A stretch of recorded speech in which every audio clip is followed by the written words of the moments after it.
the minerals, the critical minerals, should be treated, and how the world should start interfacing with minerals. Do we continue being extractive economies for minerals, or do we now move to, say, the secondary level, from the primary, secondary, and eventually tertiary, where we beneficiate our minerals? And on this, we speak on behalf of Africa, because Africa is the one place where the whole world is just clamoring to extract minerals. And we say, but you want to go up the value chain. We want to go up the value chain. There's another process that we need to embark upon. Could I just very quickly, because I know we're running out of time, just touch on, and these are obviously important relationships, the relationship with China, the relationship with Russia. Yes. President Trump seems to be building a better relationship with Russia. So things move around. Yes. But from South Africa's perspective, touch on one or two of these other global relationships. Our approach in terms of our international policy has always been to play a neutral role and to be non-aligned. And we've played that role throughout. And there are moments when people think that we side with one against the other, but now it's almost becoming more evident that our non-alignment is what is much more appreciable. For instance, we participated in the African Peace Initiative with relation to the Russia-Ukraine war, and in that case we showed that we are non-aligned. We went to Ukraine, we went to Russia, and over time, as South Africa, we've participated in the peace process between Russia and the Ukraine, up to and including just playing a very focused role, for instance, when it came to the release of children.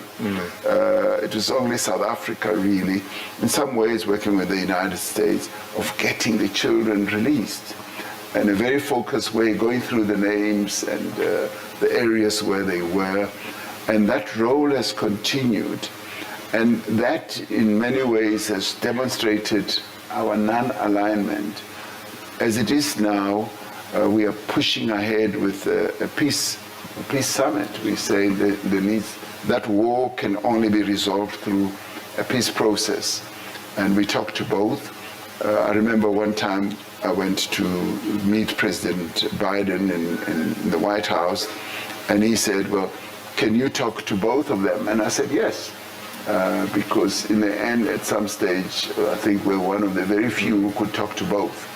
And as it is now, President Zelensky will be coming, and we will be putting... Coming here? Yes. Yeah. We'll be putting the same message that conflict needs to be resolved through negotiations. Initially, he had put conditions, but over time, in working through and working with him in discussions, it's becoming more and more evident that war must end, and it can only end through a negotiation process.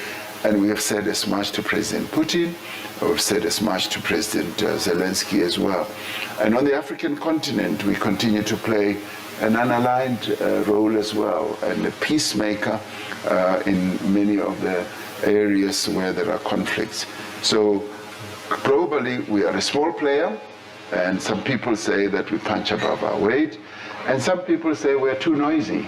And maybe we are noisy, but we seek to craft peace, but we also seek to advance the interests of South Africans.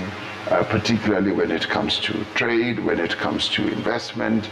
And through this, we want to continue being an attractive destination. Maybe a final question, just on China, South Africa's relationship with China, but also just the role of China across the African continent. And well, China has decided to be a big player on the African continent. That we must accept. And we have a very good relationship with China. They are our biggest trading partner as we speak. We sell a lot more to China than to other countries, but we also import a lot from China. And the trade at the moment is a bit unbalanced, and we need to work on that. But they're open and they want to deal with us. And we deal with each other out of deep respect for each other's sovereign standing. So other people get terrified and think that China is going to overwhelm us.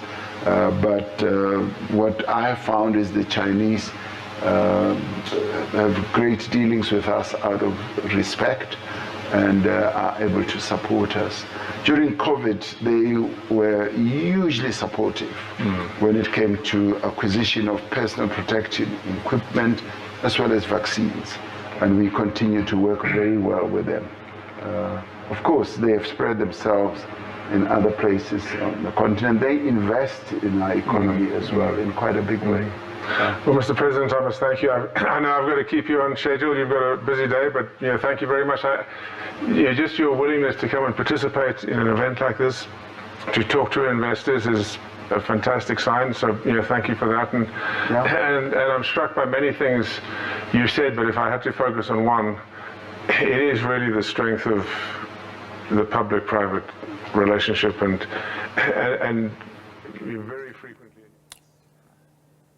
Well, let me start off by apologizing for the quality of that audio connection, but we decided to stay because I think there were still important pieces of information that you could grasp from that particular interaction, let's call it, between the president and a representative from Goldman Sachs. He's currently speaking there at the Goldman Sachs 2025 SA conference, essentially put together to unpack a whole host of issues to do with economic growth, structural reforms, and the country's potential. But we were able to capture the president's sentiment around what he reckons is a scramble still for African minerals. These are my words, not his. But he's spoken about South Africa needing to drive itself up the value chain, not necessarily being at the bottom range of that process, if you like. I mean, issues to do with the scramble for minerals are well documented in literature. In many ways, it almost has a colonial hue to it. Again, my interpretation, certainly not the words from the president. And so the obvious question is, how do you do that? How do you drive South Africa up that value chain to ensure that we're not only seen as a place where minerals can be extracted, but of course, we can also be part of the refinery processes and ultimately in creating these final products which have a high commodity value. But in other issues, he's spoken about the situation as it unfolds in Eastern Europe.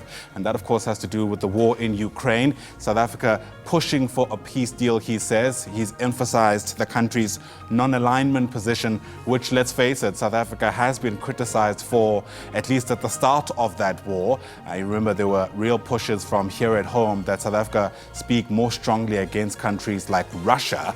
But the president is coming out to say now that, in fact, now that it seems there's a whole lot more of an appetite for peace, South Africa is well positioned to talk to both sides, throwing forward to Volodymyr Zelensky's visit to the country. That, of course, is Ukraine's president, which we know is going to take place sometime this year. So a lot to hold on to. I imagine there's going to be some reaction to all of that.